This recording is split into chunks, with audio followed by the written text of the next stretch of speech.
Good morning, everyone. As we deliver the benefits of the American Rescue Plan, we're hard at work to lower health care costs and expand access to care, which we have seen a great need for during the spread of this pandemic. On Tuesday, we will observe the 11th anniversary of the passage of the Affordable Care Act.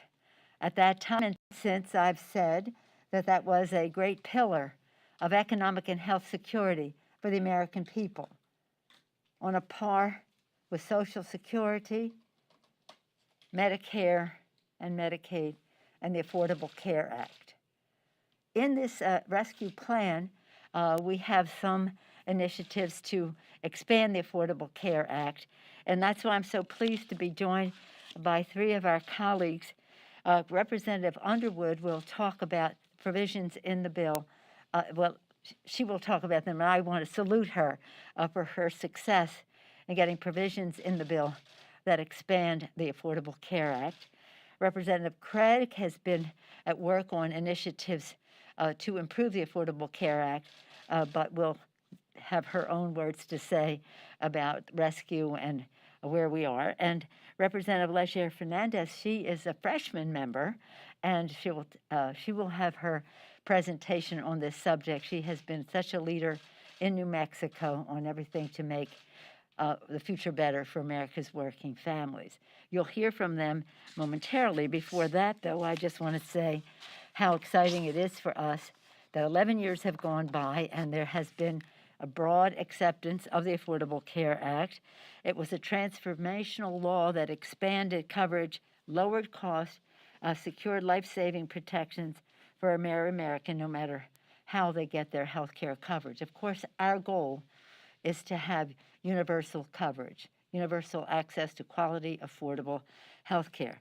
And with a giant step forward with that was the Affordable Care Act, providing life-saving protections for more than 130 million Americans with a pre-existing medical condition. And actually, they said being a woman was a pre-existing medical condition. So the Affordable Care Act took care of that. As a mother of five, I was told that that was an obstacle to my getting insurance because I had 5 children. And I said, I thought that was a sign of my strength. That I had 5 children. Banning insurers from putting limits on health care, guaranteeing essential health benefits and free preventive services, ensuring that young people can stay on their family's policy until 26, extending health care coverage to 20 million Americans. People make a big fuss, as do I, about the fact that 20 million more people in our country had access to health care. 20 million people. But the fact also is that over 150 million families had access to better health care at lower cost, and again, with benefits like no pre-existing condition barrier to access to health care. But that was just one of the further benefits. And we're proud to celebrate this anniversary, and look forward to making it even stronger. The American Rescue Plan takes bold steps forward in making healthcare more affordable and accessible, and including for those who have lost coverage through no fault of their own. Again, when we had our campaign in 2018 and 2020, for the people, for the people, we would lower health care costs by lowering the cost of prescription drugs and preserving pre-existing conditions, among others. And the Democrats will take further action to make this more affordable. Remember, we chose that name very carefully, Affordable Care Act. Well, Patient Protection and Affordable Care Act. A person who has been a leader from the start in the Congress to make the Affordable Care Act more affordable, person who has served in the Obama administration as well as being a health care provider herself, making a big difference here right from the start, Congresswoman Underwood of Illinois. Congresswoman? Thank you. Thank you, Speaker Pelosi. I am thrilled to be here today to celebrate the historic expansion of the Affordable Care Act that is now law, thanks to the American Rescue Plan. I represent the 14th District of Illinois, and I spend a lot of time listening to my community.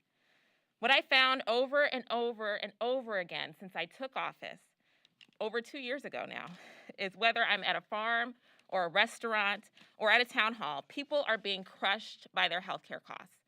Throw in a pandemic, and it's just been devastating for families. While Republicans have worked breathlessly for 2 years, well, since I've been here for 2 years, but for years before that, to take away health care, House Democrats, Senate Democrats, and the Biden-Harris administration have all been loud and clear. No family should be without affordable care, especially in a once-in-a-century health crisis. And I'm here to tell you today, we've delivered for the American people. The American Rescue Plan included my legislation, the Healthcare Affordability Act, which lowers out-of-pocket insurance costs and caps premiums for everyone. It requires that Americans pay no more than 8.5% of their income on healthcare premiums and provides a larger tax credit to 9 million people who receive financial assistance, helping them afford coverage through the marketplace. Those whose earnings are 400% of the federal poverty level, which is slightly more than $51,500 per year for an individual, will be able to receive aid to purchase affordable health care coverage. The cost of health care has been keeping millions of families from thriving, but that's about to change. With the American Rescue Plan, help is on the way. The Biden-Harris administration estimates that 4 out of 5 enrollees will be able to find a plan for $10 a month. People with the lowest incomes and people who receive unemployment compensation this year may not have to pay a monthly premium. Couples earning more than $70,000 could save $1,000 per month on their monthly premiums. A family of 4 making $90,000 will see premiums decrease by $200 per month, and an individual making $19,000 will not have to pay a monthly premium. That's real significant savings for hardworking families. So thank you, Madam Speaker, for including my legislation in this historic package and helping me put money back in the pockets for my constituents. Everyone's had an incredibly hard year, and I am so glad that with your leadership, we were able to build on the Affordable Care Act and deliver on our promise to lower health care costs for the American people. Thank you. Now I'd like to invite Congresswoman Angie Craig. Thank you so much, Representative Underwood, and Madam Speaker, as always, thank you for having me here. Especially during these challenging times, we're reminded every single day that Americans deserve access to high-quality, affordable health care. This is especially personal to me, as I grew up for a portion of my own childhood without that reality of having access to health insurance. And I still remember that box of bills that piled up for my mom, who was raising 3 kids, mostly on her own, on the kitchen table after my little sister went to the hospital. So I know firsthand, if health care is not affordable, it is not accessible. For years in this country, families in Minnesota and across the nation have struggled with the rising costs of health care. I ran for Congress in 2016. I lost. And then in 2018, I came back and I ran in a cycle and served in a session where we were here to find real common sense solutions to this nation's healthcare issues.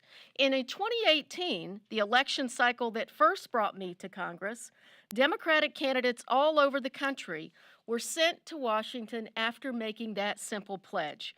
If elected, we would work tirelessly to stabilize and enhance the Affordable Care Act, lower the cost of prescription drugs in this nation and the out-of-pocket healthcare cost for families. Last year, I helped pass H.R. 1425. That was my bill, the reinsurance bill, that became the base of our broader Patient Protection and Affordable Care Enhancement Act. Legislation that included provisions to significantly increase subsidies for middle and low-income families, making health care more affordable and accessible for millions of Americans. Congratulations, Congresswoman Underwood, for that aspect in the American Rescue Plan. Finally, allow Medicare to negotiate drug prices and extend many of those cost savings through H.R. 3, to private plans as well, expand coverage to millions of Americans by encouraging holdout states to take advantage of the federal government's Medicaid expansion, and crack down on junk plans that endangered Americans' access to high-quality care while strengthening protections for pre-existing conditions. Last year, we came together to pass that legislation, responding to our constituents' request to protect and strengthen their health care. My constituents are fed up with the years of sabotage of the ACA and the politics of division. They just want us to strengthen and make health care more affordable. And today, with the anniversary of the ACA next week, we have the opportunity to continue these efforts with the Biden-Harris administration. So with that, I'll hand things off to Representative Fernandez. Good morning. Thank you so much, Congresswoman, and thank you so much, Madam Speaker, for inviting me here today. So we know that this pandemic's tentacles have infiltrated every single aspect of our community's lives. It put a spotlight on the work that we still need to do to make healthcare affordable and accessible for everyone, everywhere, in every community, urban and rural. In New Mexico, one of the things that I did was help build rural health clinics, help build clinics in Indian country. And in fact, the second gentleman visited one of those health clinics on Wednesday to look at their marvelous vaccination plan in New Mexico, the Kiowa Health Clinic. So a big shout out to that. But because of my work helping build health clinics, this issue came up over and over again by New Mexicans. They wanted Congress to address the cost of healthcare, to make sure it came down, and to make sure that it was accessible. The brilliance of the American Rescue Plan is that it not only provides us with the resources to beat the pandemic, it has allowed us to expand access to health insurance, lower the cost, and gets us a step closer to ensuring that healthcare is a right, not a privilege, for all Americans. We've called this plan a lifeline. That's exactly what it is. And we want everyone to know that they can take advantage of the special enrollment period that is running now through May 15th. There are more than 40.9 million Americans who still don't have health insurance and now can get it. Many current enrollees can receive additional financial support to get coverage at a price they can afford.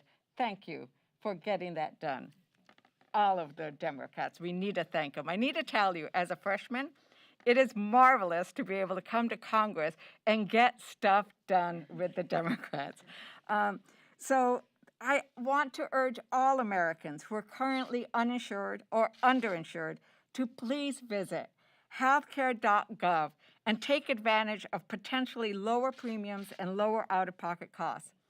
In New Mexico, our hearts broke over the devastating and deadly impact that this pandemic had on our Native American communities. Many of the tribal leaders and elders we have lost, and the impact on the Latino communities.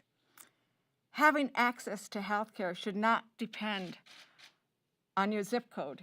It shouldn't depend on your employment. It shouldn't depend on your income, and it shouldn't depend on your race. The American Rescue Plan takes us one step closer to making healthcare as a right available for every American. Thank you, Madam Speaker.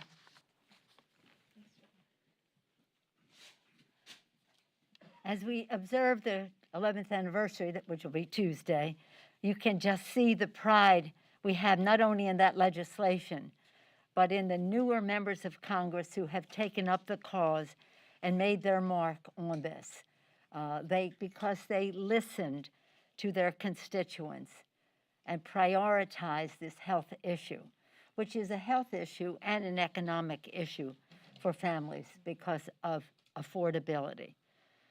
So thank you so much to Congresswoman Underwood for the specific language in this legislation. You talked about it when you ran as your motivation for running, and we're all moved by that, and then you acted upon it at every step of the way. So thank you for your effectiveness in this, effective from the start, as is Congresswoman Angie Craig with her very important legislation that's part of what we did last year, which we hope will be part of what we soon. It will be part of it, but we hope that that will be soon. Thank you. You didn't even talk about your 4 sons, and They're all under 26, too. there you are. Thank you, ACA. Thank you. And again to Congresswoman Fernandez talking about our Native Indian country. I want to join in acknowledging the Biden-Harris administration, because one of the sticking points that we had previous to their taking office was addressing the inequality of access to health care, inequality to testing, tracing, treating, vaccine, et cetera. And President Biden has made this a very high priority, and has the Vice President, hence the second gentleman visiting the location. Now, in our bill, it's $20 billion for tribal governments, as well as another $6 billion for health benefits, others in there. So thank you for making sure that those priorities were addressed in the substantial way that they were. So you can see why we think that the celebration of the Affordable Care Act is greatly enhanced by the passage of the rescue package as it takes us forward. On this subject, are there any questions?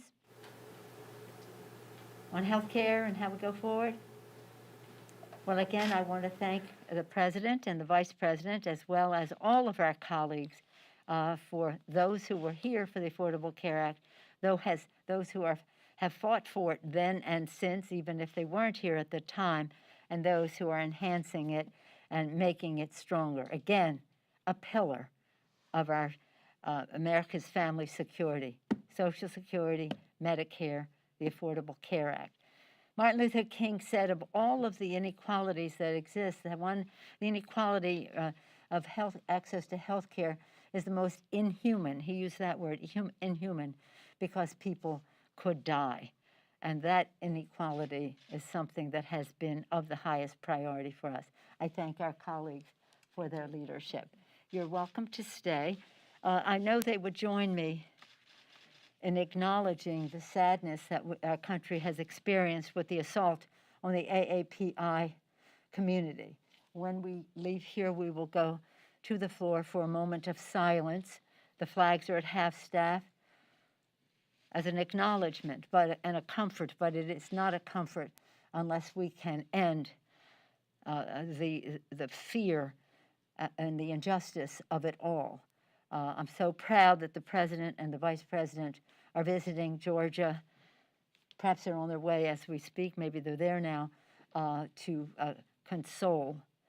But also, I want to recognize that the President, early on, when he made his speech to the nation about COVID, he talked about AAPI, anti-AAPI violence in our country and how it had to stop, and he called upon the Attorney General, the Department of Justice, to address this issue. So long before Atlanta, we have known that this has been a challenge, really exacerbated by some of the language of a previous administration. And unfortunately, last year, it was over something like 3,700 acts of violence against the AAPI community. That would be more than 10 a day. As a representative of San Francisco, I take great pride in representing the AAPI community. It's a blessing to us all. And again, we see firsthand the risk that is there, and something that we are all very proud of, our AAPI community. We're very pleased this week that we were able to pass legislation, much of it coming from the Judiciary Committee. Mr. Nadler deserves some credit, a great deal of credit for that. But a lot of the women, as you see, the women are leading the way on these issues. First, we had the ERA, the passage of the ERA, removing the barrier under leadership of Jackie Spear, and we're proud of that. their barrier is not in the Constitution. It was put in by the Congress. Congress can take it out. Next, we had the Violence Against Women Act, its reauthorization in a way that is stronger. In fact, listening to some of our friends in Indian country who have suffered so much from the injustice of violence against women on the reservations and no recourse. And then that was the other day. Yesterday, we had the two bills that I'm so excited about, the Dreamers Act. You may recall that in the last Congress, I spoke for 8 hours and 6 minutes in support of the DREAM Act. I won't do that now. I didn't do that yesterday, but I did use my time to take pride in the Dreamers and what they mean to our country. And that was under leadership of Lucille Rober-Allard, and the promise part of it under leadership of Nydia Velasquez and also Yvette Clarke of New York. So we're very excited about that legislation. Right now on the floor, we're taking up the Medicare bill that was necessary because of the rescue package. Similarly, as was necessary after the passage of the Republican tax scam, we'll see if they'll vote for it to protect Medicare as we voted for it, even though we disagreed with the tax scam, didn't vote for the bill, but voted for the protection.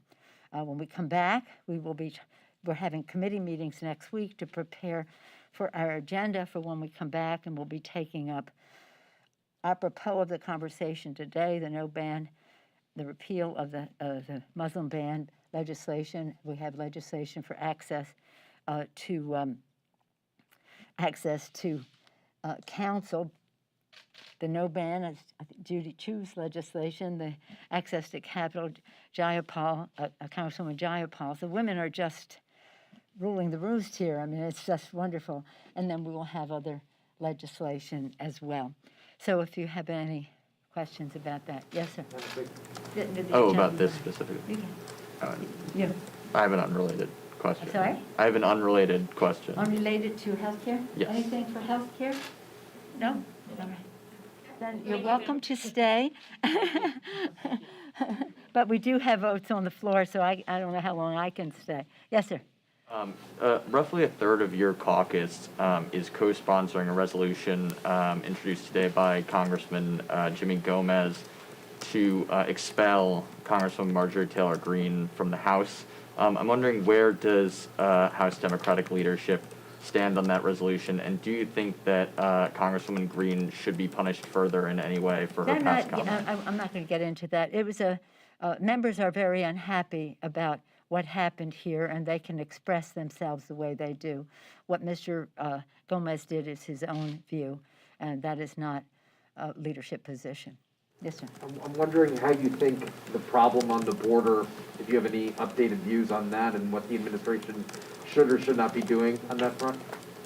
I think that the administration is pulling this thing under control, and I think it's important to know that.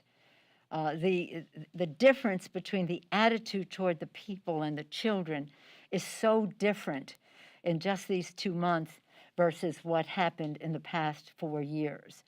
In the spring, as my colleague, Congresswoman Escobar has said, who represents El Paso, in the spring, more people do come. So there will be more, as there are now, but they have to know, as the president has said, don't come, and how can we address the challenges in their country so that they stay home? But since they are coming, they fall in different categories.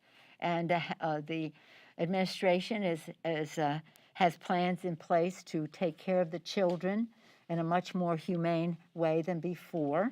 And that means that we have to have more facilities, more beds, and the rest until we transition these children to their, nearly half of them, say 40% of them, have a parent in the country our country that we can transition to. Closer to 3/4 of them have a family member, if not necessarily a parent, in the country that we can transition them to. But they go from the Border Patrol, and then they go to the what's called ORR, the organization, the Refugee Relief, and then transition out. So that is being, with the FEMA at the border and the rest, the administration is addressing the immediate concerns. There has to be, though, the recognition that COVID is playing a role in how people need to be separated, and so this adds to the challenge when more people come. And we had like 13,000 beds, as Congresswoman DeLauro, under whose Labor HHS Committee, the OOR falls, are 13,000 beds, but when you need to space, you need more space, so we need more locations. I always like to quote the evangelicals. They have been so excellent on immigration for such a long time. We are not in 100% agreement on all aspects of it, but by and large, they have been a very positive force for good. And when we were 4 years ago having a rump hearing, because we weren't in the majority, rump hearing on overturning the ban that the president had put, the Muslim ban, whether we had the military coming in and saying this is bad for national security, whether we had the diplomats, 1,000 of them signing a letter saying this is bad for our national security, whether we had the business community saying this is harmful message to the world, whatever it was. But the message I want to focus on is when the evangelicals testified, their representatives said that the United States Refugee Resettlement Program is the crown jewel of American humanitarianism. And this is part of what is at the border is our refugees applying for asylum in our country.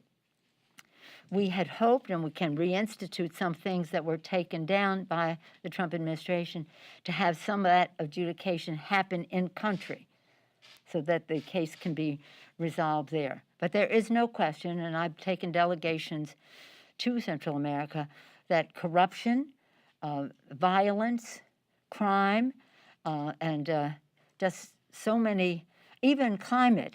We saw the climate causing the drought, causing the farmers to have no way to farm the land, contributed to some people coming north.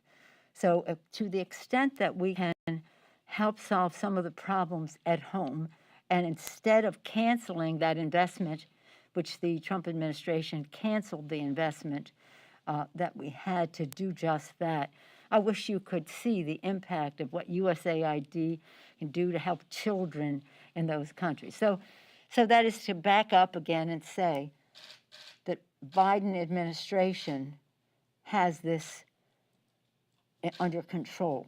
It will take, it is change, and it'll take some time, but it is values-based, humanitarian in its aspects, pragmatic in how to, with a plan to get things done, and not just a diversionary tactic on the part of the Republicans, because they are bankrupt of ideas on how to improve the lives of the American people. They run to the border. Can I follow up on that? Do you anticipate any role for Congress in addressing that situation specifically, whether it be more money for those Northern Triangle countries or more assistance Yes. for HHS? I mean, do you see a specific role for Congress? Well, in we that? had $250 million for the Northern Triangle. Northern Triangle is El Salvador, Guatemala, and Honduras. And that's when we went there on a previous CODEL led by the chairman of the Foreign Affairs Committee, Elliot Engel. When he was there, they canceled that money, but that was problematic. So in order to keep people home, we have to address the root causes of the migration. And that's not a big price to pay to have the impact that it will have. And I wish, as I said earlier, you could see the impact of USAID and organizations. Not that they were fully funding, but they were helping. They gave an imprimatur to attract other support. And other institutions are devoted to justice, the justice system in those countries. So yes, it will take some resources, a small price to pay for people to stay home. There are cases of well-founded fear of persecution in terms of the personal security of people. And this is an issue that I've worked on for my whole time in Congress, and that's harder.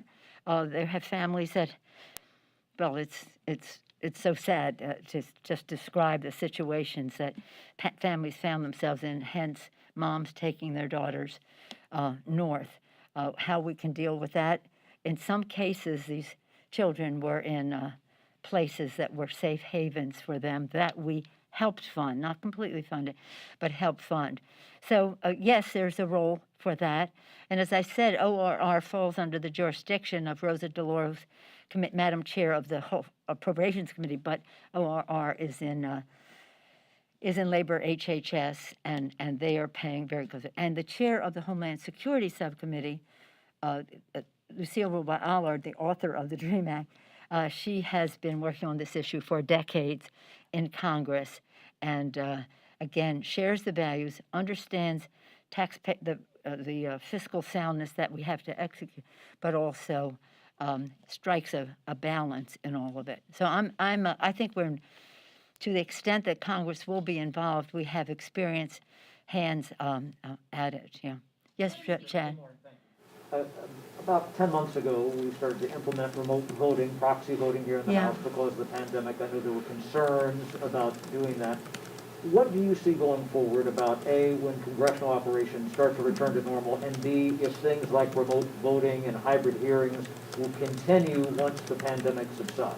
Well, one of the most substantial steps that can be taken is that everybody should be vaccinated. Right now, according to what I saw the Republican leader say and was quoted in the press, that 75% of the members are vaccinated. That is not, we need 100% of the members vaccinated, because it just takes one to endanger others. Much of what is happening here, some of it relates to January 6th, that's for sure, in terms of security. But most of the isolation and separation that we have, most of the reason that we cannot have official visits, most of the reasons why we cannot open up as much as we would like to for visits, for tourism, et cetera, and we hope that will be soon, is because of COVID, not because of January 6th. I mean, we have our plans. We are preparing our supplemental. The General Honore has made suggestions, et cetera. As you know, today, the outer fence is going to start to come down. So that part of it is being addressed. But COVID is the villain. COVID is a villain to our economy. Unless we crush the virus, we're never going to get our economy back. COVID is the villain here. Unless everyone is vaccinated, mask wearers, honor separation, and the rest will still be at the mercy of that. Proxy voting or any hybrid hearings, some of that lasting past, some of We these do have basic hybrid hearings. We do, yeah. But you see that lasting after the pandemic ends. Well, it's not going to end until we take it one step at a time. We still have, now today, maybe it started yet last night, I don't know, but by today was hoping that many, many more staff will be vaccinated. It's still not enough. We still haven't gotten enough vaccine, but enough for people to choose to come in. If they can be vaccinated and still want to work from home, if we're not insisting if you're vaccinated, you have to come in. But they don't want to come in unless they are vaccinated and unless others are vaccinated. So don't underestimate the power of that. So it's no use talking about when, unless people are willing to get vaccinated. In my view, the sooner the better. Yes, sir. Madam Speaker, can I ask a question on the vaccines? Yeah. Specifically, are you giving your members instructions to get vaccinated? Do you think that McCarthy needs to do the same on the Republican side? Well, you can't tell anybody to do anything, least of all around here. But the fact is that there's no requirement. It is a suggestion by the CDC to get vaccinated. And so we're suggesting that if you want shorter time, like some of the Republicans say to me, why can't we have reduced time on the votes? I said, we can. The more people who get vaccinated, the shorter time we have to stay on the separated on the floor. So it's not something that we can require. It's something only that we can suggest and make readily available. which it is. So thank you for One your quick- question. On quick HR follow-up. 1S1, we've been following the progress of that, and we're wondering whether there's any loss to the states about controlling their own voting regulations that they can tailor if we impose a federal voting No, standard. Congress, federal elections this Voting Rights Act, that's part of HR 1. It's an offspring of it, but part of that. Yes, requiring commission voting. We're very proud of HR 1. We think it is the Constitution of the United States. We think it represents the democracy of our country. By reducing, which is our responsibility, the role of big, dark, special interest money in politics, by removing obstacles of participation to the first 300 pages of HR 1 are written by John Lewis. The first 300 pages to remove voter suppression. And you see how necessary it is when you see that over 40 states have over 250 laws now that they're striving to pass to lower voter participation. I used to be chair of the party, and our glory of it all was to engage people to vote. Whether they were Democrats, Republicans, Independents, we could not, it was not our charge to ask. It was only our responsibility to register people to vote. And to see the opposite of that, where a Republican Party, which cannot prevail on the strength of its issues, anti-this, anti-that, but only can win by suppressing the vote. And they know that, and that's why they're doing it. So no, I have no concern, respectful of where those responsibilities lie.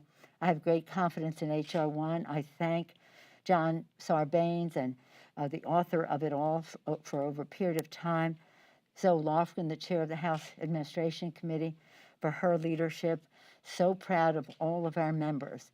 The American people know this is a way to restore integrity by reducing the role of big, dark money, which suffocates the airways with misinformation, rather than having a respectful execution of our process.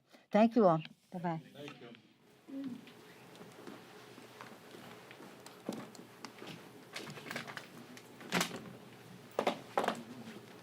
Yeah, that was great. Thanks for following up. That's what I'm gonna ask next. Yeah, I mean, you know, I knew I wouldn't have to your point from earlier in the week that like, we don't know if it's straight administration, they have to go along on that. Yeah. Sort of like,